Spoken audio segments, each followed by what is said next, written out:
All right, we are live. Good morning, church. Welcome to our Generation to Generation Sunday School class. We heard from the pre-boomers, the war babies. We heard from the baby boomers. And now it's time for Gen X. Can you throw up an X? I'll throw up an X. Gen X. They came wearing their Pink Floyd t-shirts and their flannels. They came in the bicentennial scarf and the denim. We are so happy to have this panel. We are defining Generation X as the forgotten generation between 1965 and 1979. Everyone on this panel is from that decade, the decade and a half. We're going to start at the far right. If you would introduce yourself. Cary Palmer, tell us who you are and what year you came to CTK and how old you were when you came to CTK, if you'd like to. Okay, I'm Cary Palmer. I think we joined CTK in 2008. We had come for a couple of years before that, so it was when Anna was around 3, which would make me around 31 when I joined Christ the King, because that's how we do math.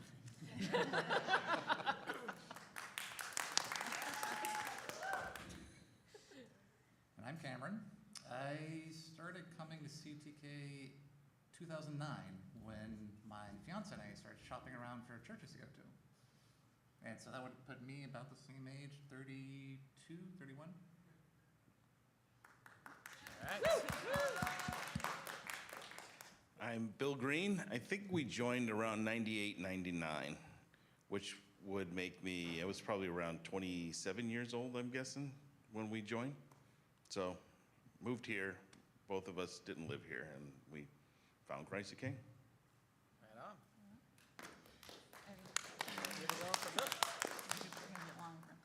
I'm Heidi Klein. We moved here, well, we joined Christ the King right away when we moved to Cary in 2002, and so I was 36 at that point. All right. Thank you, Heidi. And I'm Joya Hegley, and we moved here and joined Christ the King in 1971, and I was barely 4. Right on. All right, so we've got such a smattering of like joining, but all of you were here as young adults, more or less, which is pretty cool, considering that's the narrative that we say people come back to church right when they have small children. Other than Julia, who never left. I never left. Give us a moment that was a turning point in your life. What's a moment that was a turning point in your life? Anybody can go first. Just one? Mine's really I know. basic. It plays into some conversations later, but my basic one was when I went to college. I was 16-year-old when I started at State, so that really made a difference in my life. You were 16? I was 16 at State. They'll let anybody in.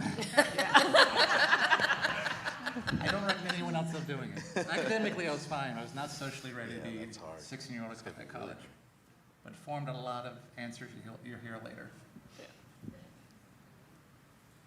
Well, I think everybody should think about this question because it's been a few days of really trying to narrow it down to one. And I was surprised by what came to me. I'm going to say that the pivotal moment in my life was right after we got married. We'd been married for about 9 months, and we found out that we were expecting, and that was not part of the plan. And I was going to work. We were going to pay off debts and student loans and all that kind of stuff. And then I lost that pregnancy. And in that time, nobody talked about that. It wasn't anything I had ever had a conversation with anybody experiencing. But then I got very worried that I wasn't going to be able to have a family, or we weren't going to find that as easy as we thought. And so we immediately decided that that was going to be our priority. And I never went to work and went on to have my 4 daughters. But that really changed the trajectory of what I was going to do with my life. Yeah, we had lost a baby too. That's a lot, you know. Yep, so did we. That's terrible. I guess for me, there's a lot. I mean, there's a lot. The normal kids getting married, those things completely change your life. I think One of the things that changed my life was when I was growing up in Chicago and then moved to Reno. And then I lived in Reno for a lot of years. That changed a lot of my perspective of going from a majority black community to a vast majority white community, and the dynamics with that was something that shaped me during my formative years.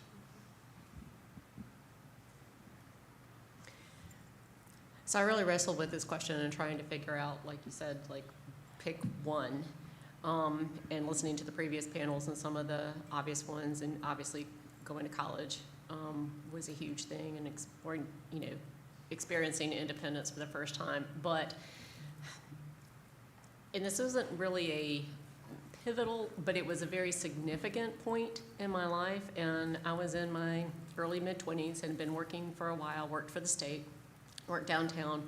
I had gone in on a Saturday to catch up on some things, and I saw a protest going on at the Capitol, and, which is not that unusual.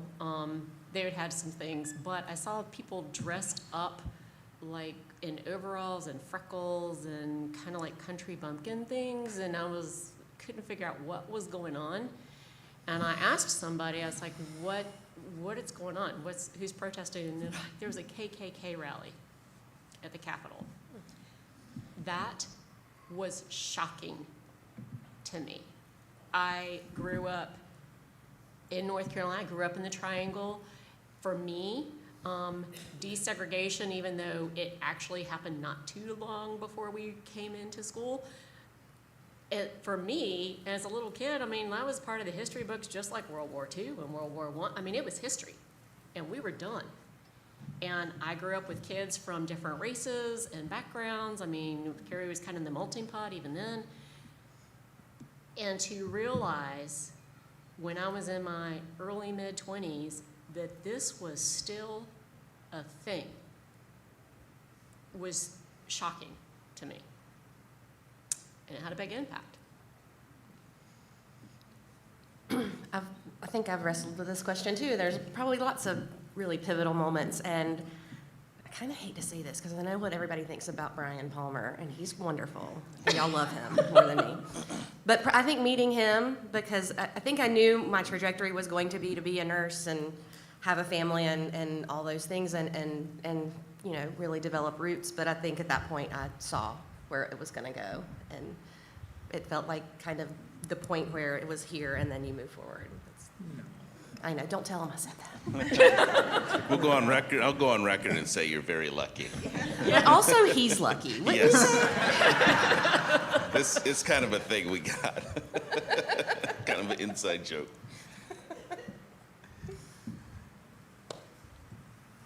I'm pretty sure I'm president of the Brian Palmer fan club, but If anyone ever comes between me and Brian, it's going to be Daniel. I'm not on this panel. Number two, give us, number three, what historical event do you think is a defining part of your generation? What historical event do you think was a defining part of your generation? 9/11. Yeah. I was going to say 9/11 too, and it was, as I was thinking back of this, because obviously it was September 2001. And Christ the King, it was a group from Christ the King that had taken a trip to Germany and Austria in 2000 as part of, to go see Oberammergau and the Passion Play, which happens every 10 years. And so I was part of that trip, and I had gone on that trip 15 months before this happened. And I remember flying, and I had been overseas before, not a ton, but I had been, and I remember going into the airport and seeing guards, like uniformed military kind of guards with, rifles at all over the airport. And I was shocked by that because it was just very intimidating to see all these people with weapons out in public, at an airport. And 15 months later, that was us. I was a nurse at UNC. I'd been a nurse for about a year, but I just moved to UNC and worked in a surgery trauma ICU. And we were one of the only hospitals at that point on the East Coast with a burn center. Mm-hmm. And I remember being at work on orientation still, and like, you know, somebody coming out and saying a plane hit the World Trade Center. And then I went into the break room, we're all sort of like, you know, watching the TV when we could, and I saw the second plane hit, and, you know, that was in New York, but then the Pentagon, and then we were like, what's gonna happen? Is this over? Is this something that's gonna just continue? And it was, you know, terrifying, and the thought that we might be a center caring for mass casualties, and then nothing's been the same since, really.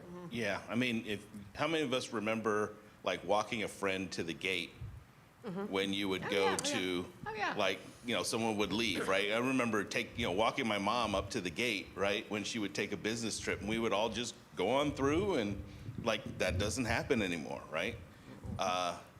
Ella was 4 days old. We were holding her when I was home. I was on paternity leave, and then we got a call that said, hey, there's been an accident from her brother, Carla's brother. And so we turned it on. We actually had satellite at that time and were able to watch New York TV, and there's the building is burning. It's like, you know, and they're talking about what was going on. And then we saw a plane hit. And I'm like, how did they get this on video? That's amazing. And then when they panned back, it was the second building. And that's when the light bulb went off and said, this isn't an accident, this is an attack. And it was kind of a surreal moment, because here I am, a brand new father, holding my firstborn, and this is going on, and it's like, what are we going to do, and what kind of world are we going to, you know, is she going to live in? And it was a defining moment, because it changed everything, right? Everything changed after that. You know, and not just conveniences, right? I want to kind of expand on that theme a little bit as I was thinking about this, because when I started thinking about it, the first thing that came to mind is that when I was home nursing my second daughter and watching the news is when the Oklahoma City bombing happened. Yeah. And then I Yesterday, sent my Friday, child off to elementary school the year that Columbine happened. And then my fourth child, I was home nursing when I watched those planes hit, and I just remember this, you know, 3 violent episodes in our own country, and I was bringing children into this world, and like, what was that gonna mean for them? What did I not understand about the safety of the world on all those levels?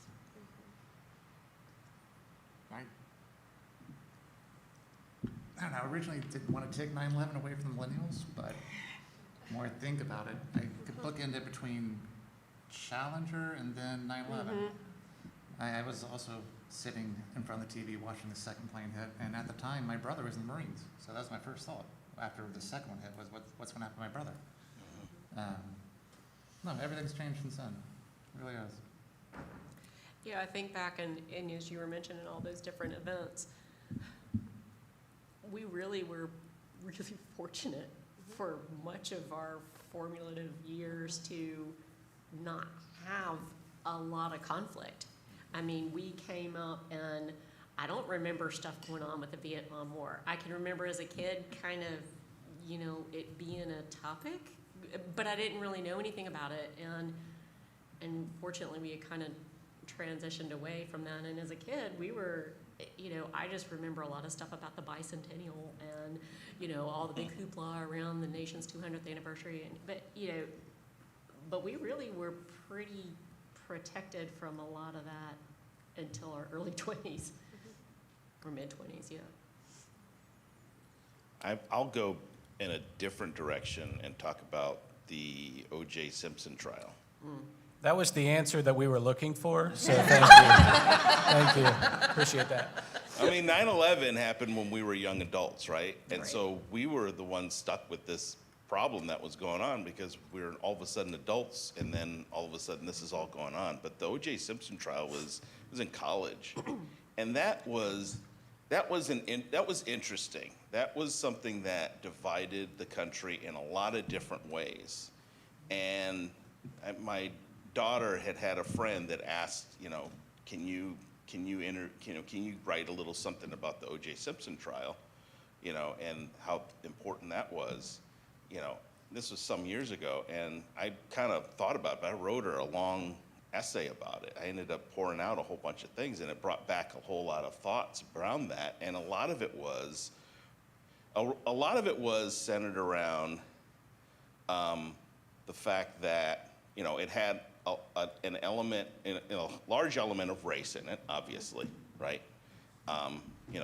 Black man married to a white woman kills her, accused of killing her and her boyfriend, right? And then a lot of it was around police and, thoughts around policing, racism in policing, those type of things with Mark Furman, right? And Rodney King. And Rodney King And happened right Rodney before King, that. and looking back on Rodney King, which informed what was going on in OJ. And then the rest was around the justice system and justice, right? And I remember watching the verdict with my roommate, who was white, and they put the verdict up, and it was like, and it was like not guilty. And he was like, this proves that the justice system doesn't work. And I go, this isn't the moment that we figured out the justice system didn't work. This is the moment that you figured out the justice system didn't work. Because all the kids that were killed in the Alabama bombing, they got off scot-free. Emmett Till, they went to trial. Everybody knew they did it. They got off scot-free. So this is a moment where you kind of see, I basically said you got a taste of your own medicine, is what it was. And it was really divisive, but it was something that I think that happened and almost needed to happen for us to kind of sit back and say, maybe injustice for all doesn't always mean all. And so that it was, it was on the news, it was all over the place, but it was, that was a pretty big moment in American history, and it, now that OJ passed away, right? A lot of people are going back to that and thinking about that. I still can't look at a white Bronco and not think about it, right? Yeah. Especially when it's driving slow, right? Why is that white Bronco driving slow? What do you think people would have done differently, knowing what we know now?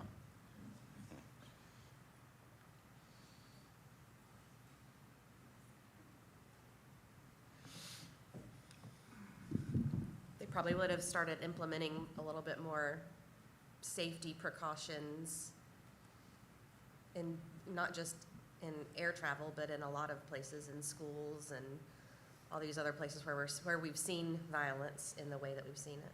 I think we would have implemented a lot more security features, across the board. I think we were pretty naive, thinking that it couldn't happen to us because we, for 60-some years, didn't have an attack on American soil. Well, this is more recent. I've been a little surprised that in the previous two panels, nothing came up about women's rights and being able to work and all of that. And, we started this by talking about our generation as the forgotten generation. And I think to a large extent, because what Julia said, like we grew up feeling this security, feeling like we had all these opportunities. I grew up in a home where I had a very proud feminist mother telling me I could go to work. So much so that when I decided to stay home, I struggled. I had my own little mommy war with myself, right? What was I teaching my daughters if I stayed home? But then now to look back and realize how fragile, in my lifetime, I had a loan officer refuse to talk to me about a mortgage because my husband wasn't there with me. And the questions around reproductive rights for women, this stuff is new and fragile, and I think it's really important that we remember how hard we worked and how important it is that we kind of stay on top of that. Yeah, they would have made several laws back then probably permanent, right? women's right to choose, assault weapons bans, you know, you name it, right? I mean, you mentioned Columbine and everything about that. Yeah. We didn't take gun safety seriously then. It's just exploded since then. Yep. That was Right. the first school shooting I remember is Columbine. That's been so many since. We Right. still haven't done anything about it. Yeah,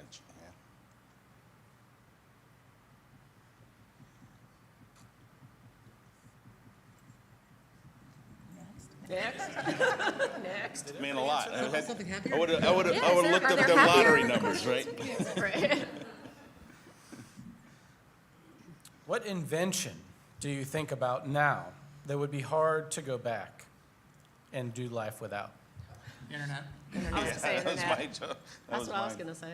Yep, I tell my kids to tell me thank you every day for the internet. yep. Yeah.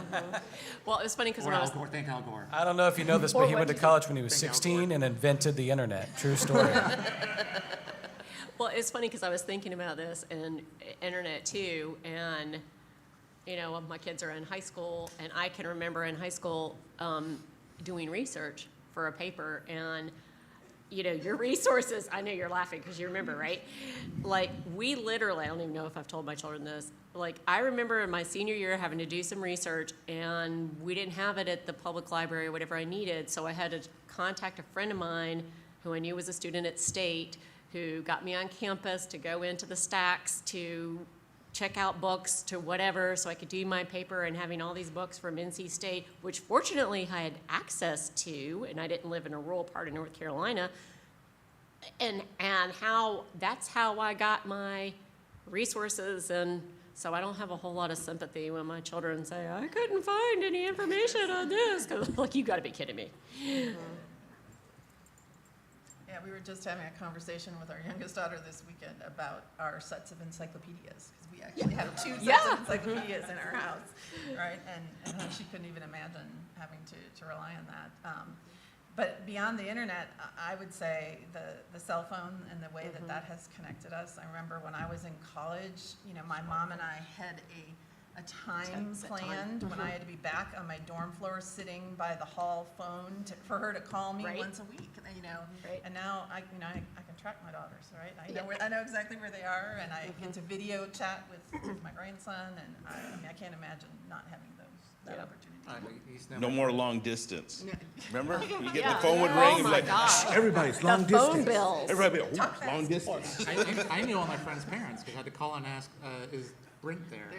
Yeah, I Right. don't talk to kids' parents anymore. yeah. Right. My kids don't know how to call somebody's house. Right. Hello, you know, they don't even know how to do it. Think of like paper medical records Oh. too. I mean, I remember, you know, and as a brand new nurse or in nursing school, trying to read physicians' handwriting in critically ill patients. So like, what am I supposed to do with this thing I can't read here? It's, Right. Epic is amazing. Yeah, I mean, they have pharmacist type of stuff, like, you know, they just send you the prescription, so it's specific, right? I mean, a lot of medical advances. Think about all the cancers that were death sentences that are no longer death sentences, right? And the things that we've done with diabetes and like all types of things, right? You know, I mean, it's, you know, people living longer. Like, you know, when somebody was in their 70s before, they were old. Like, oh, they ain't gonna make it. Like, you know, you got about 5-6 years. Now, Look at them younger now, aren't they? people are living into their 90s, and it's much, much more common, right? It's, you know, and their quality of life is better as well. It's not like, you know, it's you know, pretty amazing to see. It really is. 50's the new 30. And it doesn't feel like it. I wish they made your knees feel like they were 30. Have you seen those videos where it's like somebody, a Gen Xer and their child, and you know somebody plays like the modem, the dial-up modem sound, and the Gen Xer just shrivels, you know, yeah. and then the child's like, "What is that? I have no idea. yeah. This, I have no pain associated with Or this." show them a rotary phone. Yeah, Okay, How make a do call. you do Like, that? or just ask them how they pick up the phone, and they do this. right? Just put it flat to their ear. Oh, my kids would always, like, instead of what's their phone number, they would say, what's their text? Like, that's what That's they what called they their say? phone number. What's their text? My kids don't know what this means. When Roll in the car- Roll down your window. Yeah, yeah. You got to reach across to the That's right. passenger side. This next couple questions, or two of these questions, are about church. How do people talk about God? How did people talk about God in church in your youth versus now? How did people talk about God in your youth versus now? I grew up Catholic, so it's a lot different, right? You know, you either going or you ain't. Don't you eat that meat on Friday, because you ain't going, right? Or you got to confess it. So, I mean, for me, it's a lot different. I think, and I'm careful because, you know, your perception when you're young and your perception when you're older is different. But it feels like even more these days, people wear their Christianity as some type of a badge of honor and a way to kind of segment society. And it seems that people's politics now are informing their religion versus their religion informing their politics. And I don't know if that's new or not. Like, I'm an adult now, so I would almost ask folks, you know, the previous generation to say, because a lot of stuff is not new, right? It's just new to me.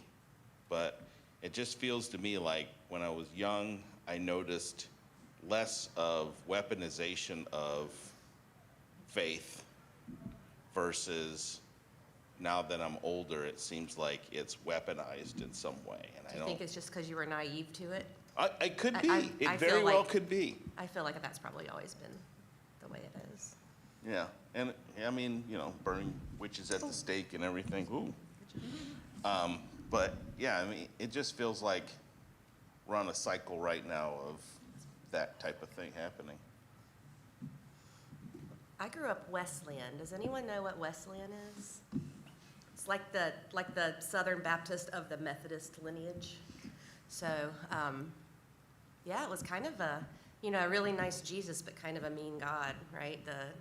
You've had to toe the line.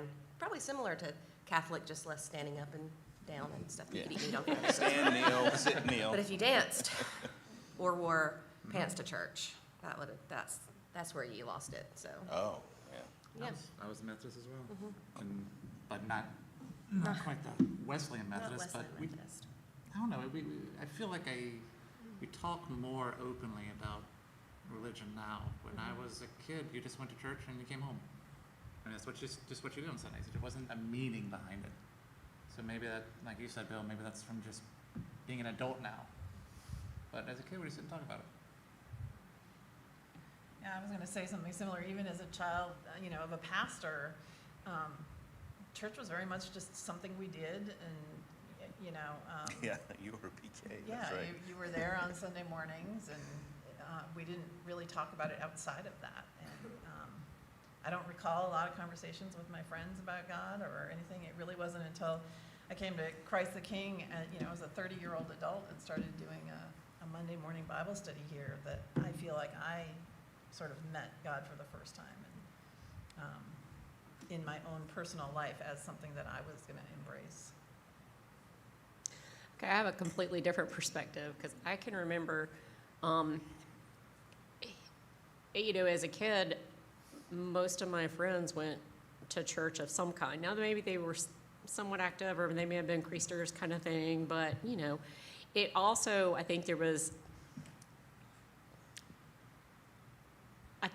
respect for faith as an institution, but it was more Christianity. I mean, I think back and like nothing was open on Sunday mornings. A lot of things weren't even open on Sundays, period, because our society at the time was this is the day that was kind of set aside for worship. And, you know, then grocery stores would open maybe like 1 o'clock on Sunday, but you didn't have anything open Sunday morning. There were no like games scheduled on Sunday or anything like that because it was sort of just understood that people are going to be worshiping.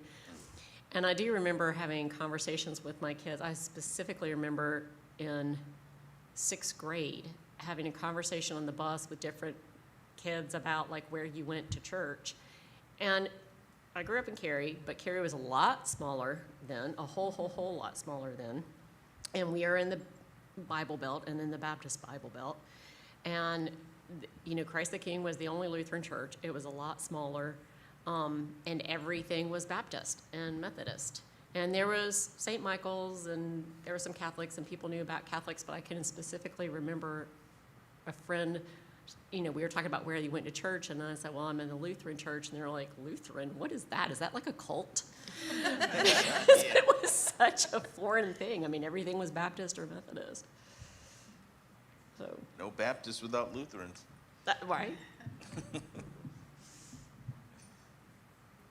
But I do remember it being it just was, like you said, it was something that everybody did, but it was much more a part of the culture.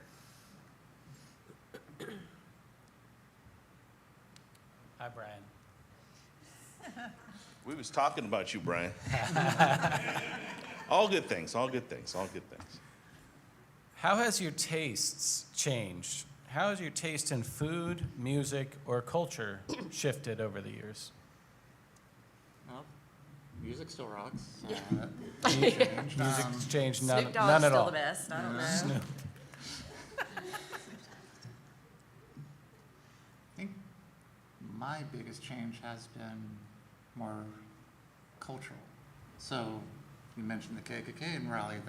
What didn't surprise me at all. I was raised in small towns in North Carolina, and my father, rest his soul, was not a nice guy. He was every bit of misogynistic, sexist, a whole bunch of racism all thrown in, just being that stereotypical small town male. And I didn't know any better until that point where I went to college and realized that maybe I wasn't taught the best things. So At a young age. yeah, Yeah. I just didn't know any better. So yeah, it definitely shifted a lot from being more open and accepting. So that's been my biggest change. But the food's been great. Music's been great. No problems there. Even the style's still there. Slay. Yeah, well, I grew up in Wisconsin, so, you know, it was meat and potatoes, pretty bland food. So I would say it's changed quite a bit, kind of just as everything is globalized, as we become more aware of what's out there. And then from a music perspective, I mean, Taste of Us album came out this weekend, right? Like Yeah. I followed my girls along their journey with music, so it was interesting to me to think about this question and think about, I do still enjoy going back and listening to some of the older music, but I really love knowing what they're listening to and being into those artists. I also grew up in a small town in North Carolina and went to college and definitely had a lot of awakenings then as well. Went to UNC Chapel Hill, so, you know, the liberal capital of North Carolina. And now I live in Cary. So definitely a culturally pretty different. But now the town I grew up in has changed a lot because there's a lot more, a huge thriving Latino culture there now. So going back home, there's actually great places to eat. Right, Athena? It's not just Sir Pizza anymore, although that's still my favorite, right, Brian? My parents would never, or my dad would never eat like Mexican food or anything. And after, you know, we got more of a thriving culture there, he has like discovered these things called tacos. I think the older you get, the less intense things taste, and therefore you seek out more flavorful things. Like, I remember not liking like cheddar cheese because it was overwhelming when I was young, right? And it was like, like that's the put Velveeta. cheddar cheese on a burger, and it was just the worst thing ever. But now I look for sharp cheddar now. Or my dad, my dad used, like my dad loved horseradish, right? And I was like, that stuff is just horrible, right? Now I'm like, I grow horseradish, right? You know, I mean, like I feel like And I remember when I was young, how things would just take over. And I think, we kind of forget that. And so when we give kids new foods and different things and they're just overwhelmed, like, it's because they are overwhelmed. So as you get older, your tastes change, I think, because your senses dull a little bit. And you look for things that have more flavor because things become more and more bland as you get older. I mean, I don't think we had the options when we were kids. 'Cause Yeah. all we No, had was we mac, didn't. mac and cheese and chicken nuggets. We Yeah. didn't. Fish My sticks. kids. It was fish sticks when we were kids. Yeah, The fish chicken sticks. nuggets came on a little And bit Jiffy later. Pop. My kids would eat sushi and amame. We didn't have that growing up. To go to fancy something different was the Mexican restaurant. yeah, I don't know. We had a lot of food that Yeah, was a maybe lot of Italian. different things for me growing up, right? So a lot of stuff spiced up and different things, right? And it would be somewhat overwhelming sometimes, but it was good. And then I guess in music, I mean, I still listen to old music, right? I have the option to listen to whatever I want, so I can That's listen amazing. to anything, right?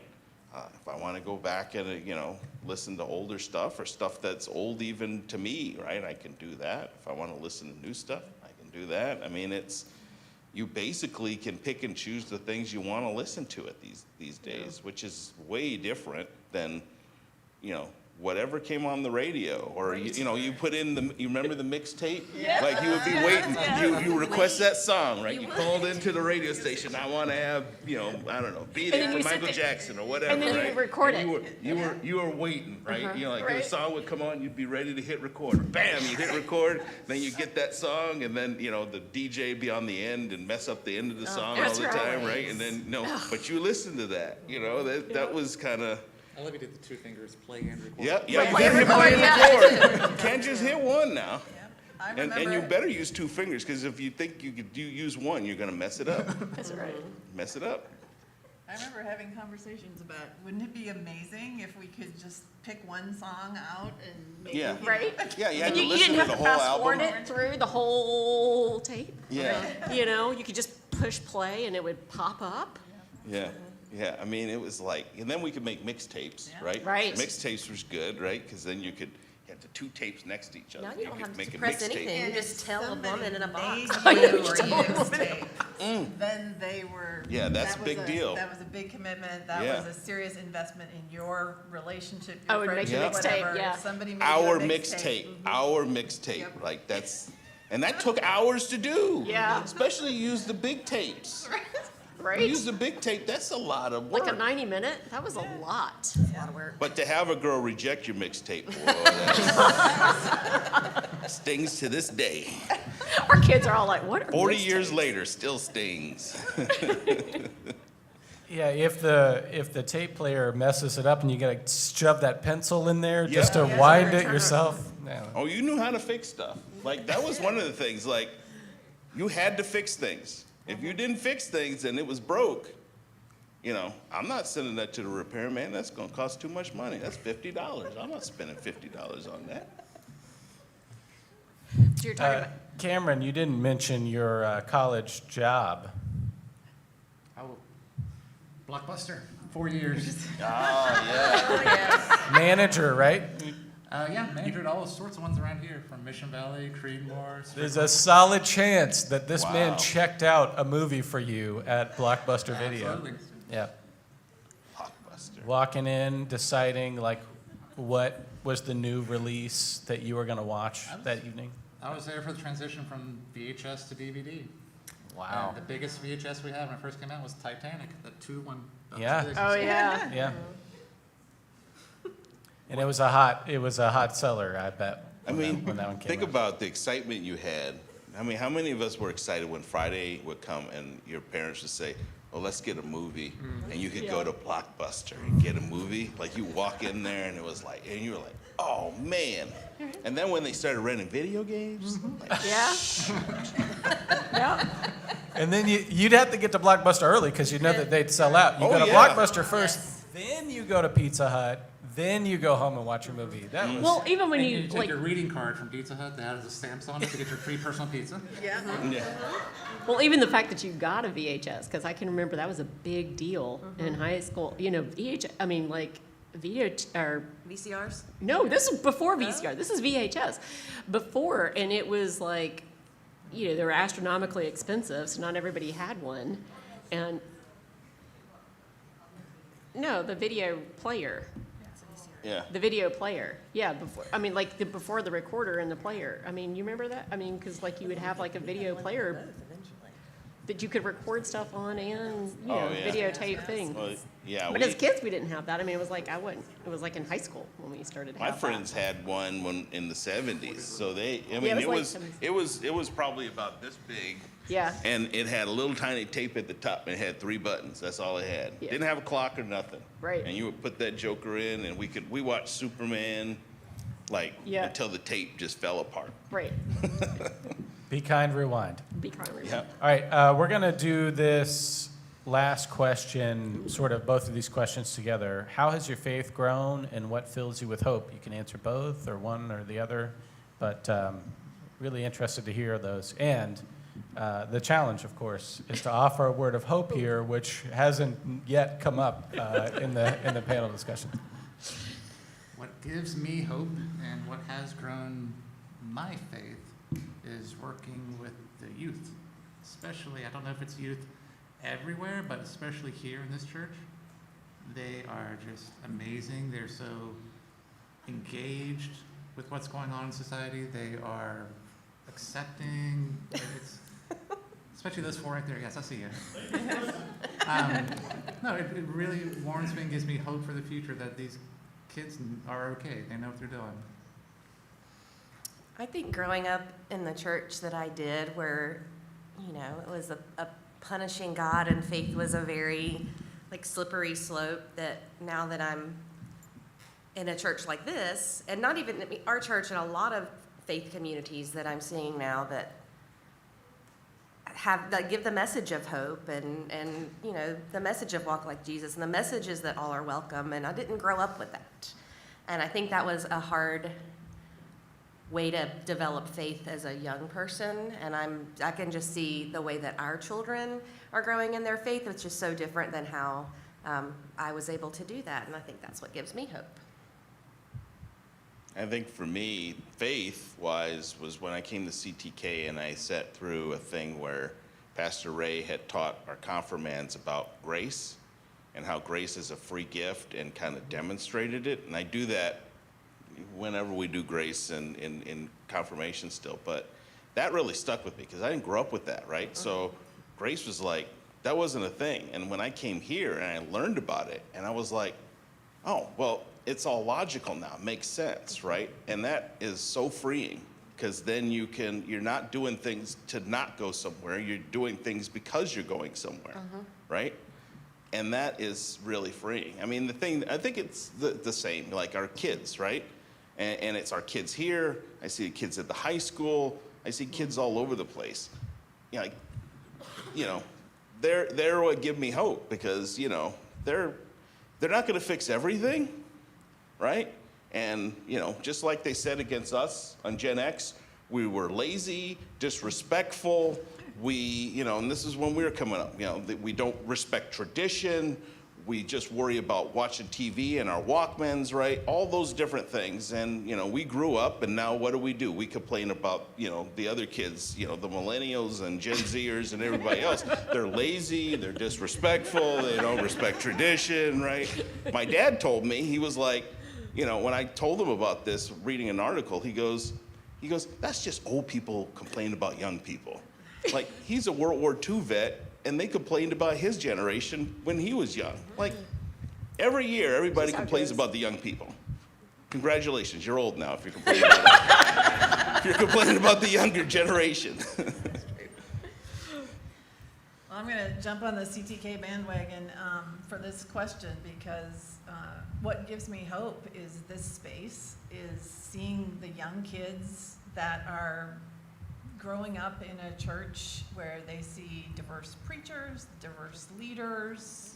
It's just the norm, where I never imagined I would experience a Ramadan dinner in my church space and have that feel comfortable and interesting. And I just, I believe that these spaces are multiplying, and, you know, in the work that I do in talking with other churches, they're always asking what makes a successful church in this day and age, and I always point back to our RIC statement and being affirming and welcoming and curious about people in this world, and to have a place that actually teaches that to our young people gives me hope. What they said. Knowing how my faith has grown stronger and, or how my faith has evolved, and then what gives me hope. And I would say all of what y'all said. Plus, I find myself as I get older, I'm hungrier to know more about the Bible, and not just the specific verses, but the context behind the verses, what was going on at the time, to help. It's like a huge puzzle and library that you've said, but how does it all fit together? And then I think, you know, I'm going to get back to the hope, hang on. But as there's a lot of bad stuff going on right now, and it is easy, I think, to get too focused on that and not remember all the good things. And so what brings me back around is seeing the kids, seeing how people are growing up in the church and passing that on and bringing their kids. Lindsay, I'm gonna point you out, but you know, I mean, it just is so exciting for me because I was a youth advisor way back in the day, and Lindsay was one of my kids, and you know, just to see them come back and us continue those traditions and experiences, and then Matthew, oh gosh, I'm gonna forget it, the 6:25, when it's the verse that's talking about, you know, how God cares for us so much. He cares for the birds of the air and the lilies of the field, and he takes care of them. And if he's taking care of the birds and the flowers, he's going to take care of us too. Mm-hmm. Amen. All right, let's say a prayer, and then we'll give thanks for our panelists. Let's pray. Dear God of all time, we give you thanks that you give us your wisdom throughout generations. Help us to learn from each other. Help us to listen to each other. Help us as we walk this path together, Lord. Some of us have been on this path a long time. Some of us are just starting. But right now, today, we are on the path together. Bless us, Lord, and lead us always so that we can continue to follow you. In Jesus' name we pray. Amen. Amen. Let's give it up for the forgotten Gen X. They're great. They are great. Reminder, next week we will be doing Gen Z, and we're going to come back and do millennials. So Gen Z is next week, born 1995 to 2010. Gen Z is going to be a great one. If you'd like to be in that panel and you belong in that group, let me know. Thanks, everybody. Have a great week.